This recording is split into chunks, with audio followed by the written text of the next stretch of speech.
Davina akhirnya memilih berhenti memaksa Sena memberikan kepastian soal hubungan mereka. Sambil menahan air mata, ia memutuskan meredam ego dan mengikhlaskan Sena fokus melesaikan misinya sebagai intel. Tak ingin menjadi beban atau mengganggu ketenangan hidup Sena, Davina rela melangkah di jalannya sendiri. Saya tidak akan pernah menuntut dan memaksa kamu lagi soal hubungan kita. Namun apakah keputusan itu muncul setelah Raffi, CEO muda yang dulu sempat dijodohkan Om Novan dengannya kembali hadir? Akankah Raffi memanfaatkan celah di tengah hati Davina yang remuk karena terus digantung tanpa kepastian? Mungkinkah pertemuan itu menjadi awal tergesernya posisi Sena di hati Davina? Kamu tenang aja, Davina. Saya nggak ada maksud apa-apa kok sama kamu. Ini cuma untuk urusan kerjaan aja. Iya. Saya rasa akan lebih mudah kalau kita gampang komunikasi. Iya. Baik, Davina. Saya sampai sini dulu ya. Ya, mudah-mudahan kehadiran Raffi bisa menjadi impact yang baik untuk Sena dan Davina. Doakan yang terbaik. Di sisi lain, api cemburu Sena langsung berkobar setelah Jihan membocorkan kabar pertemuan Davina dan Raffi.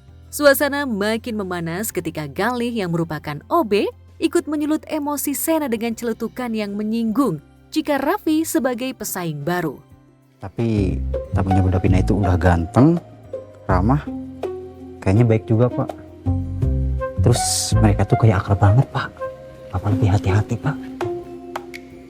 Kenapa saya harus hati-hati? Takutnya. Apa itu begitu? Pak.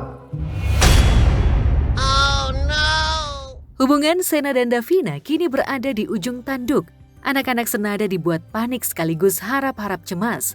Meski Om Novan masih menganggap Sena sebagai pria terbaik untuk Davina, ia justru membuat kejutan yang bikin semua orang melongo. Bukannya mengenalkan Raffi, Om Novan malah menggandeng Galih si OB sebagai calon mantu baru untuk Davina. Candaan tak terduga itu sukses mengocok perut sekaligus membuat suasana yang semula tegang mendadak pecah oleh gelak tawa. Papa Novan tuh pilih Dipa atau Reza. Aku udah menentukan pilihan dan pilihanku adalah... Halo Papa Mertua.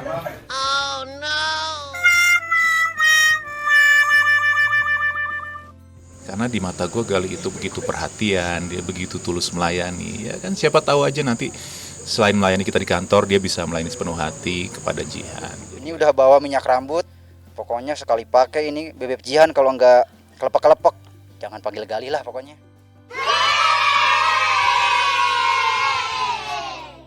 Biar bebek Jihan pas ngelihat Galih langsung, wah kayak Brad Pitt gitu kan, woi.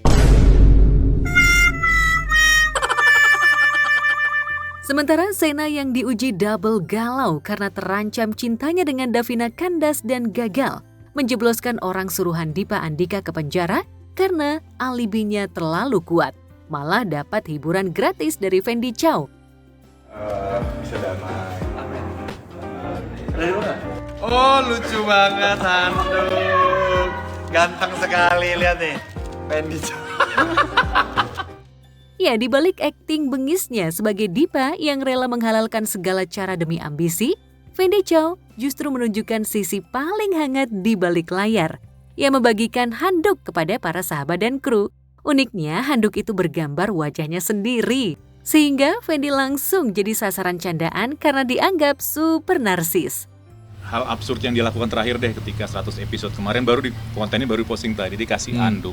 Oh iya benar. Bisnisnya sendiri. Kita pikir di custom muka kita dong. Narsis ya. Mukanya dia sendiri langsung dengan Fendi Chow yang lagi. Oh, ini pakai di rumah buat cuci muka ya. Gimana rasanya diliatin aku terus di rumah juga? Langsung gue bikinin konten. Pengen bagi-bagi kenang-kenangan aja sih. Kan kita udah 100 episode bareng-bareng gitu ya. Udah hampir 4 bulan lebih kali kalau dari promo ya. Biar bisa inget terus aja lah sama si Dipa ini. Aku udah planning sih nanti bagian bawahnya dari muka dia tak gunting, tak jadi. Jadi pendek, handuknya buntut. Tak kalah mencuri perhatian, meski di layar kaca menjadi musuh bebuyutan, Fendi dan Arya Saloka justru akrab bak saudara di dunia nyata. Bahkan, Fendi sempat menghadiahkan sebuah sarung kepada Arya. Momen yang sukses membuat banyak orang tersenyum. Sikap Fendi pun menuai pujian. Banyak yang menilai hadiah tersebut sebagai simbol persahabatan, sekaligus wujud indahnya toleransi yang menghangatkan suasana di balik proses syuting.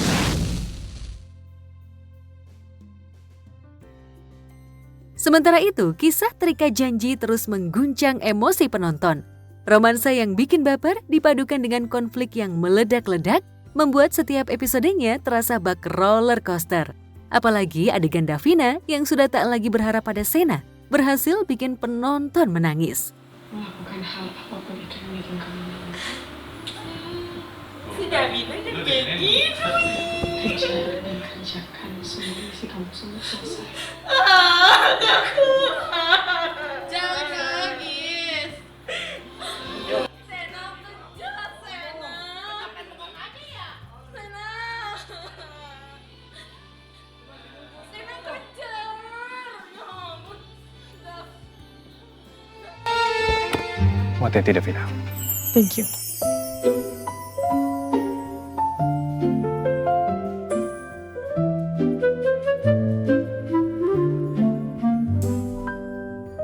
Harus ngikutin caranya sama kayak gue. Hah? Gak kreatif loh. Kamu deketin perempuan, pakai cara yang lain, bukan begitu caranya.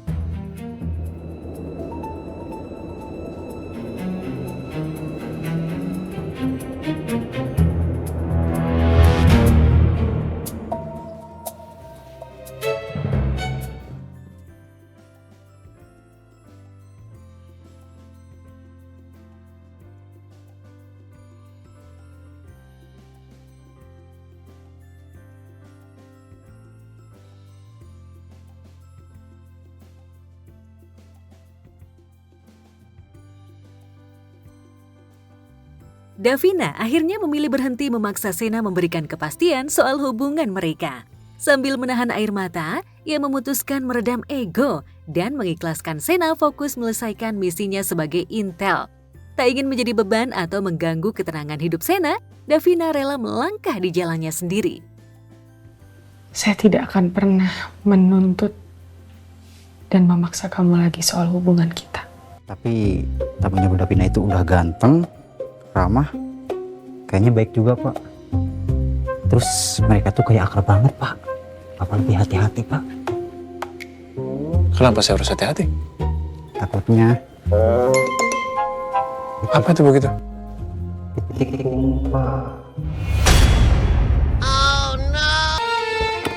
Hati-hati Davina.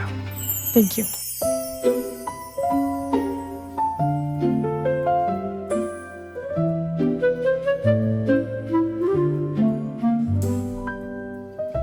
Harus ngikutin caranya sama kayak gue.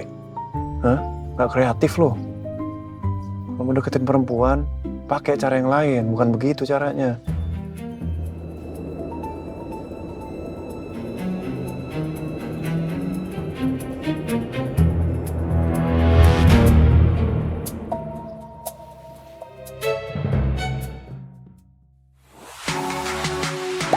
Gak sempat baca? Dengerin aja. Klik icon text to speech, gak pakai ribet di okezone.com.